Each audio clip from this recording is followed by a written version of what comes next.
Hello and welcome to another episode of Get Hooked, the podcast where I speak about things that I've knit, crocheted, and the book that I'm currently reading. My name is Adele from Hooked on Art, and you can find me on Instagram, Facebook, Ravelry as such. So I've got a Red Bull to drink because I need the energy today, and we're going to jump. My fiance is leaving. We're going to jump straight into it. So the first finished object is one that you haven't seen before. I've shared a few sneak peeks of this on Instagram and Facebook, but it is my fuchsia fishy shawl. My fuchsia fishy shawl from Sweet Crochet Dreams or Mariana Miller, and I am in love with this colorway. For this, I used the Yarn Arts flowers in the colorway number 284. I'm going to take it off because our weather's weird. It's not winter yet, but there's a chill in the air, so as much as this is perfect for this kind of winter, I'm dying of the heat at this current moment. So there's a close-up of the colors.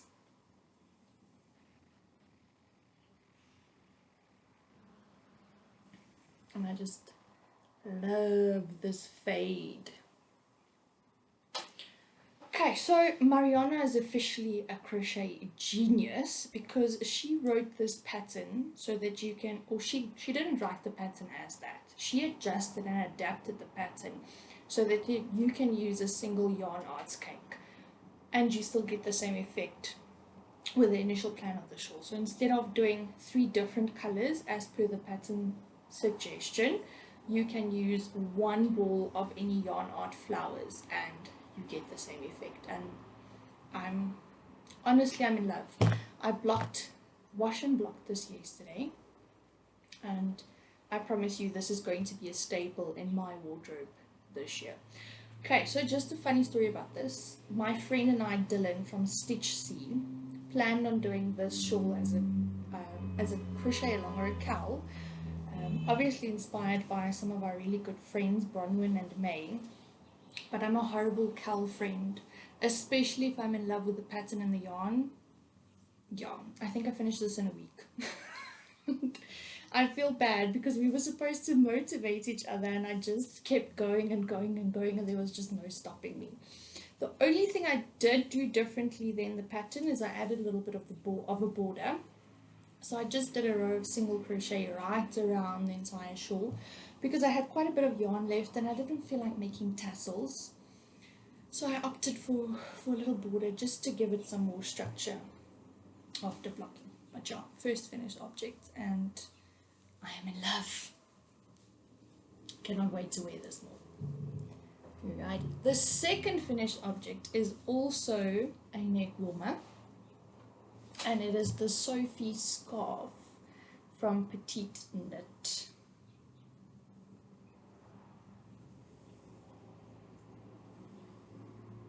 Okay, I'm a sucker for a scarf. I really enjoy wearing scarves in the winter and like keeping my neck warm, and I think that this is going to be no exception. I'm also going to get a ton of wear out of this.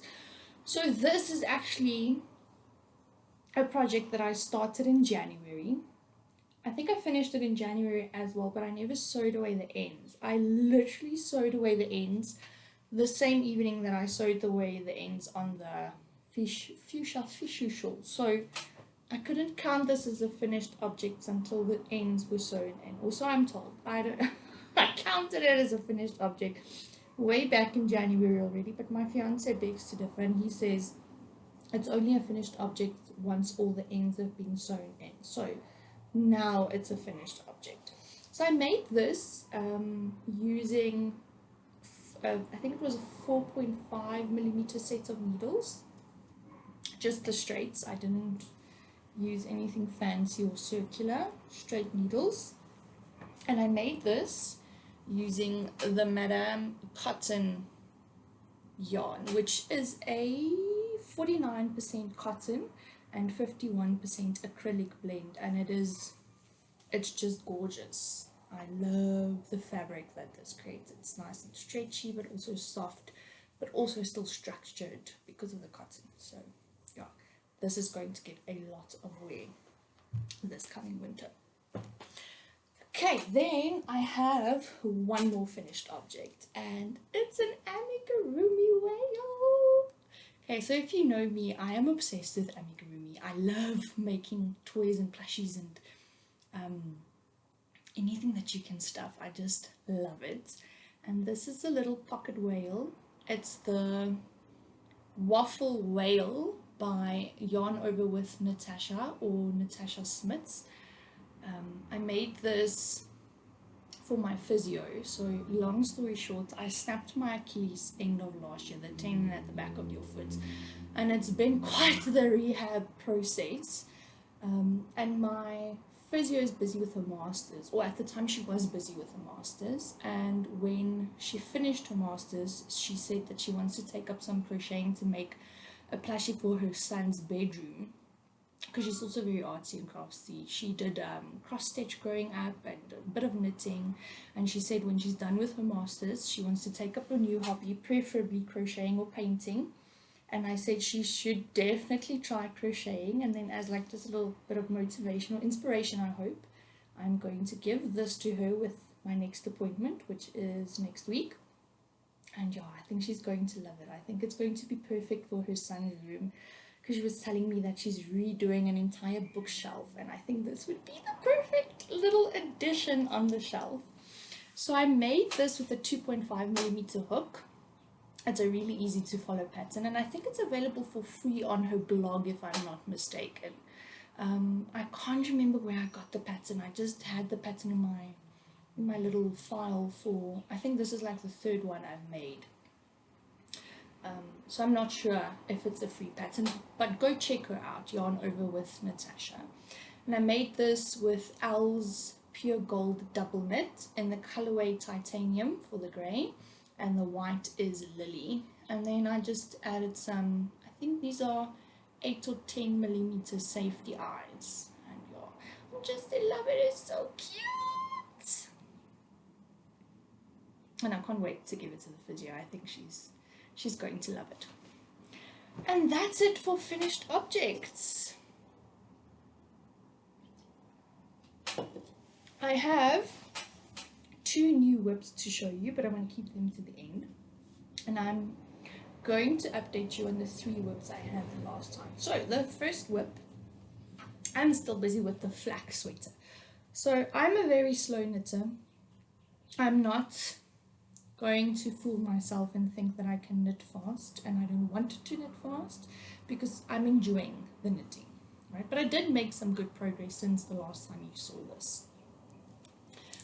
Okay, so this is the flax sweater by Tin Can Knits, and I'm making use of the Himalaya Everyday Tweed. It's a 100% acrylic yarn, but it's a premium anti-pilling acrylic, and it's absolutely gorgeous. So funny story, I'm a rebel knitter and I do not gauge swatch, and obviously that's a mistake because this was supposed to be for my fiance. Yeah, there's no way in hell that it's going to fit him, so it's my flax sweater now. Which is fine because I really like the color and I really like the pattern. Okay, but let's get to it. So the last time we spoke, I was here. I just split for the sleeves. So I finished all of that knitting and the ribbing, and I'm on Sleeve Island. Okay, I left the scrap yarn in just as a lifeline as well, in case I messed up the sleeves, because I've never knit like a pattern sleeve before. And I know this is not super intricate or anything, but I still consider myself a relatively beginner knitter, so I thought, let me play it safe just in case. So what I have noticed is that I have a little bit of an underarm. Let's see if I can show you. A little bit of an underarm gap on the one side, and the other side, where is it now? Oh, that side's a little bit bigger. I've done some research and I know that you can close it up with a quick stitch when you're done with the sleeve, and that is exactly what I plan on doing, so I'm not too stressed. It is this would be my second knitted garment, so I still have a lot to learn, but for my second one I don't think I'm doing too bad. So I'm knitting the sleeves on 9-inch circulars because I'm a lazy knitter and I really hate magic loop. I made my first ever pair of socks on magic loop and I thought I'd never knit anything again after trying magic loop, but then I think it was Cradle from Petite Knit who suggested 9-inch circulars, and when I did socks like that I knew, okay, I can knit and I enjoy knitting if there's no loops to work with. So I opted to do the sleeves on some 9 inches as well. So I bought these, they're the AARD 9-inch circulars, and I bought a 4.5mm. And yeah, the sleeves are actually, they're looking great.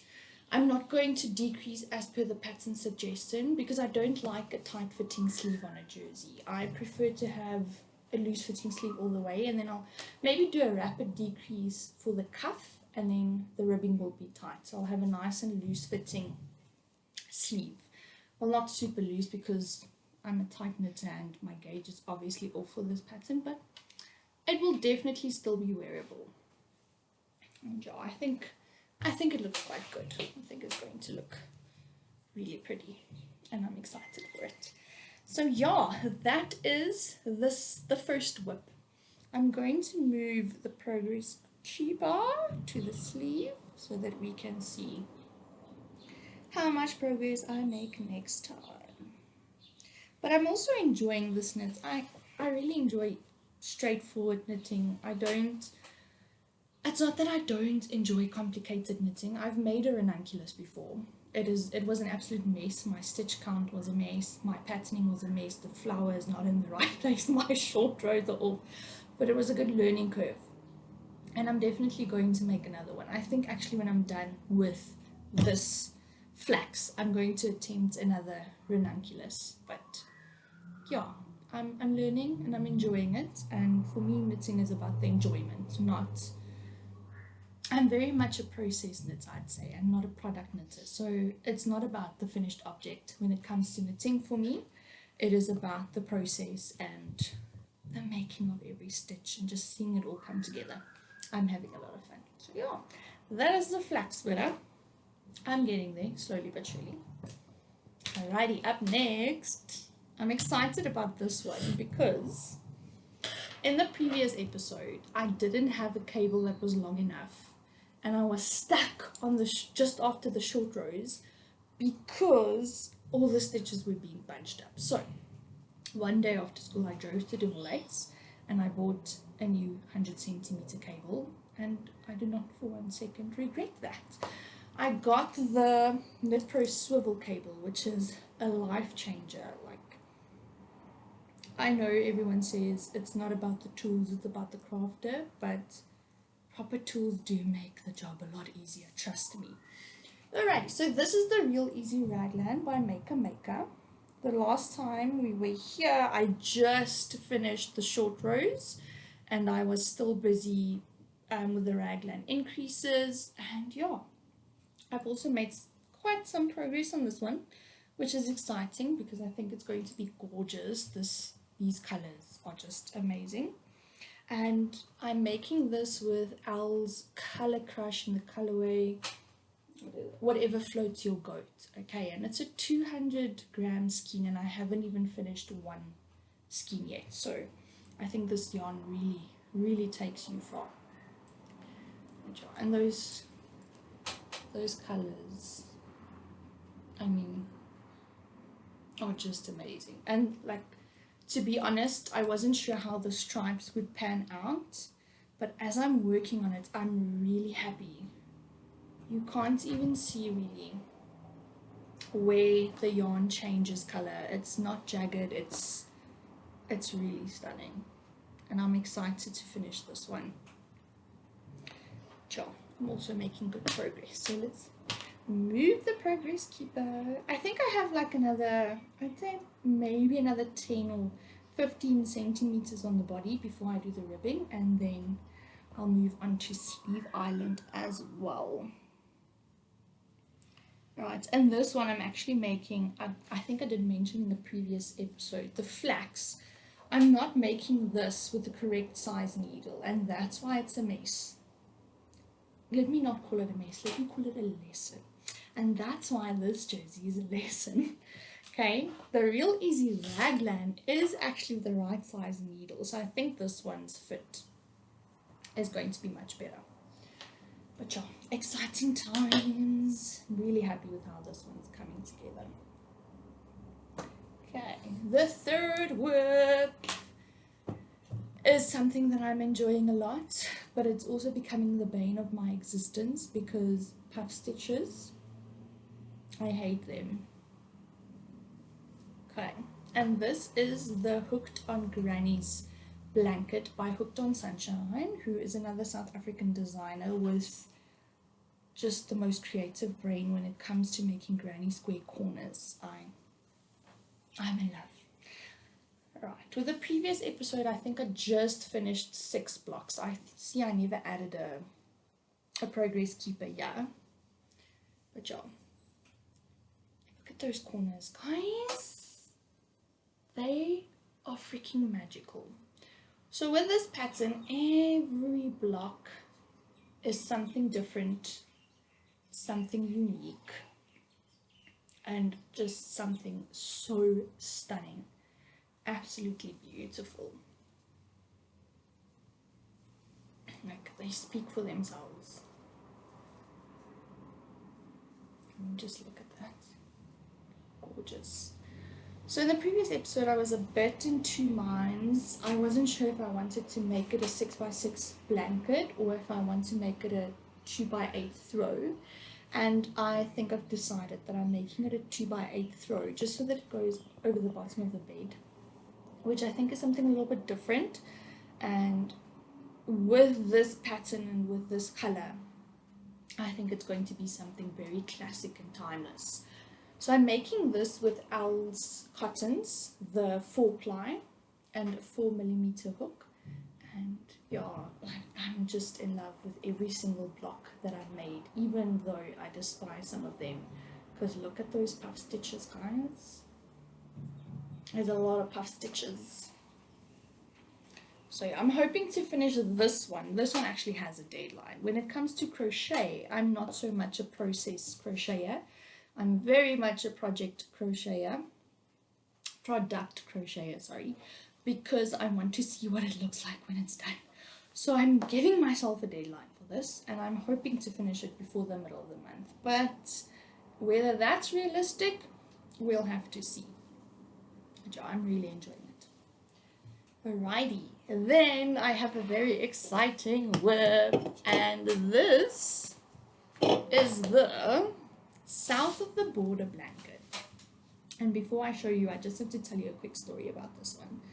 So my fiance Dion's aunt knits and crochets as well, and she has a few books. She saves the patterns that come in the huisgenoot sometimes, or in the U. And she gifted me this book a while ago. Well, I think I got it from her. I don't remember. It was during COVID. Yeah, just as I was starting to get really into crocheting. And it's the Let's Make Quick and Easy Crochet edition, right? And this one has projects to brighten up your home and your wardrobe. So one of Dion's colleagues, they're pregnant at the moment with a girl, and he asked me whether I can make them something, and obviously I said yes. That is my nature. Crochet, handmade gifts is what I do. So I was contemplating, maybe I should design a blanket, maybe I should just do another granny square blanket, and then I was like, no, there is a blanket pattern in this book, and I've never made something out of a book, so why not try that? And that's exactly what I'm doing. So this is what the blanket's going to look like at the end. It's a very basic fillet crochet pattern, and I think it's just going to be absolutely gorgeous for a baby blanket. So here it is. I've made some good progress on this because I enjoy knitting and crocheting outside. So every afternoon after work I spend at least like 40 minutes outdoors, and this is what I've done. think I'm in love, and I think it's because of the color. This is a nice soft yellow color, perfect for a baby girl. I'm going to make it cot size, so I think I have another probably 80 centimeters to go. I want to make it a meter to a meter and a half, or maybe 1.2 meters. And then I'm not going to do the border as per the pattern. I want to do something else for the border, but I'll figure that out when I get there. So for now, I'm just having fun with this. And once you have the pattern in your head, it becomes pretty mindless. Yeah, it's a lot of fun to work on. And look at the cute little stitch marker. Okay, so if you are my friend and you come to crochet at my house and you leave your stitch marker here, it's no longer your stitch marker. And this is exactly what happened. So my friend Dylan from Stitchy was spending an afternoon at my house, and we were having coffee, chilling, chatting, crocheting, stitching and bitching, you know.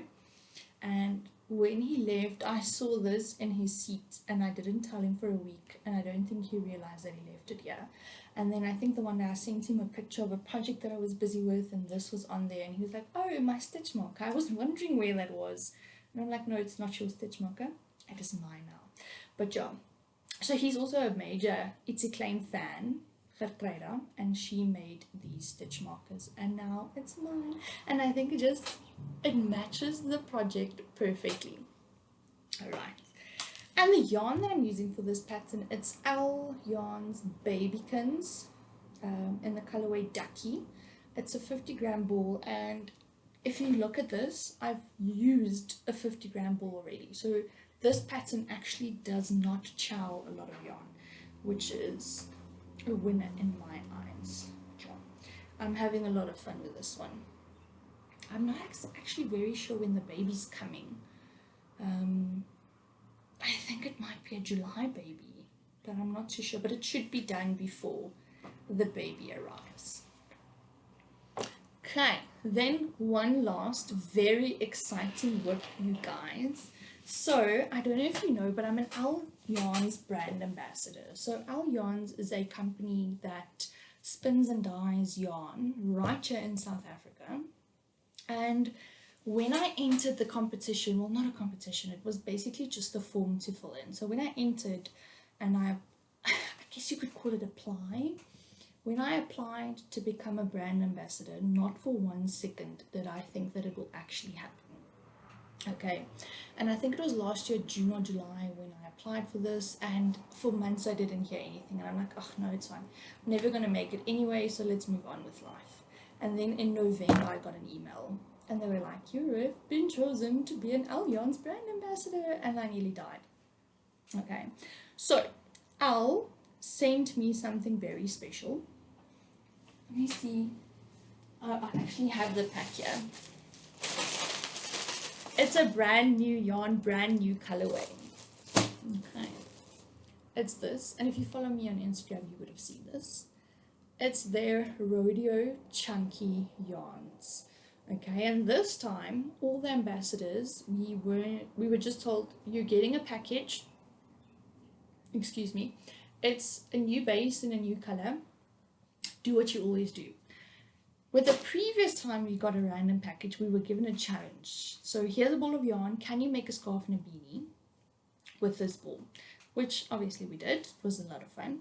But this time we weren't given specific instructions. We were told, you're getting a pack, do what you do. Look at the squish, guys. I know it looks familiar because it is. I'm making the Sophie shawl by Petite Knit using this Rodeo Chunky, and I think this is going to be the squishiest scarf shawl that I've ever made and ever owned, because this yarn, guys, is just fantastic. So I got sent the colorway Alabaster, and Rodeo is an 85% acrylic, 10% wool and 5% viscose blend. But when I tell you that this is so soft, guys, you have no idea how soft it is. And I just want to show you how stunning this works up. Oh,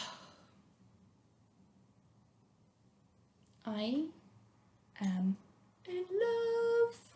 And just, oh, this is like my color.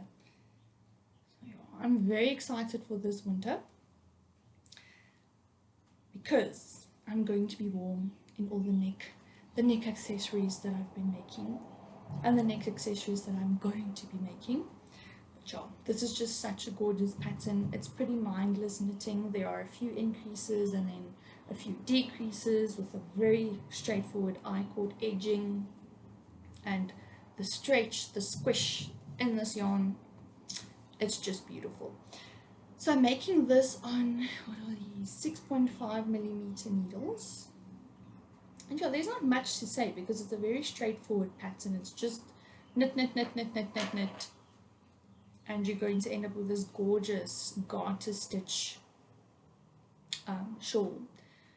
I'm not following the instructions as per the pattern when it comes to yarn choice and needle size because, yeah, not only am I a rebel, but it's a shawl, so I think the bigger the better, especially when the yarn is this pretty.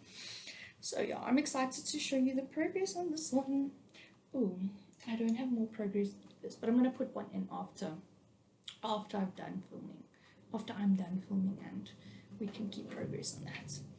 Alrighty, and that's it for all my whoops, people.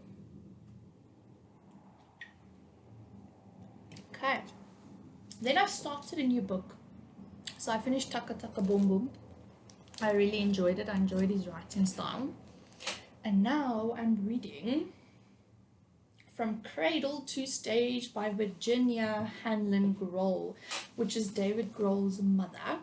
She is, well, she's the mother of one of the most famous drummers and lead singers to ever walk this planet Earth. So Dave Grohl was in, I don't know if you know the band, but Nirvana. I really enjoy rock music and like a little bit on the louder side, metal, that kind of thing.